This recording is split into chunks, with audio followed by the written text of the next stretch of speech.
Здраво, Диме. Како е денес? Здраво, Марко, супер, како сте вие? Денес не сум на работа, денес ќе работам од дома. Баш и се склопи тоа што и денеска имам куцарбајт од работа. Тоа значи во време на пандемијата имаме еден ден од неделата слободен. Само што го однесов син ми во градинка и се замислив малку. Како ќе оди сето тоа таму? Тука најнормално се пријавуваш онлайн, пријавуваш детето колку сати, подесуваш исто колку заработувате годишно, според договорот за работа, нормално. Најдобро е да се пријавите на повеќе градинки одеднаш и за да можат побрзо да ви одговорат. Па понатаму, доколку имате и второ дете, ви препорачувам уште неродено веќе да го пријавите. И тоа се прави? Нашиот пример беше пред да се родат сега близнаците, кратко пред еден месец, веќе ги пријавивме во градинката каде што е поголемото дете. Таа работа исто ви е доста битна, доколку успеете да најдете градинка која ќе биде во близина на вашиот стан, за да не треба многу да возите.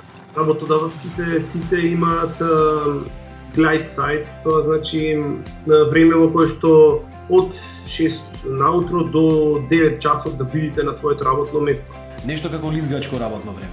Тоа е сето така направено во случај доколку патувате со јавен превоз, ако некој воз отпадни, да дојдете со наредниот. Доколку автопатот е блокиран, да почекате додека се одблокира, за да немате стрес. А дали имавте можеби некакви негативни искуства со пријавувањето во градинките?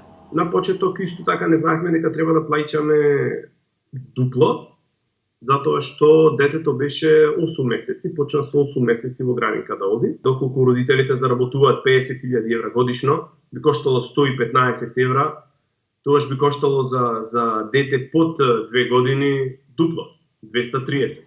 Да. Градинката е бесплатна кога детето е во предучилишна возраст, последната година. Од оваа година донесува закон последните 2 години да бидат бесплатни. А има некаква разлика дали детето е родено таму или доаѓа од странство? Искрено такво искуство немам, ама од пријатели кои што се дружиме тука македонци немаат никакви проблеми. Проблем е само да се најде и место. Вие како новодојдени тешко е место да најдете, што значи че треба детето да оди на почеток можеби 20 сати само. И нормално е проблем детето на почеток што не го разбира јазикот на другите деца. Затоа е направено првите 2 до 3 месеци детето да престои во градинката заедно со неговата мајка. На почеток 2 сати, потоа или 3 сати, потоа 2 сати и така постепено да намалува се додека детето не се адаптира. А кои документи се потребни за упис и дали треба нешто да донесеме од дома? Пошто ви идите од Македонија, исто треба да ги имаш онај детски пасош, каде што сите ги имаат, кои вакцини ги има примено детето. Имавме едни пријатели кои исто така што току сега се доселија, имаја проблем, сето мора да биде преведено на германски јазик. Тие го имаја како латински име напишано и не му ги признаваја.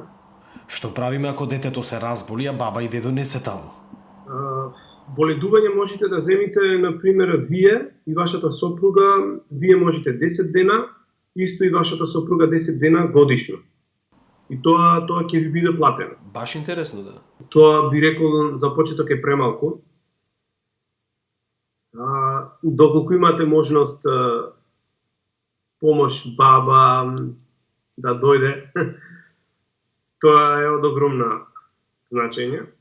Значи, и во Германија без бабите ништо не правиме. Ништо. Поздрав!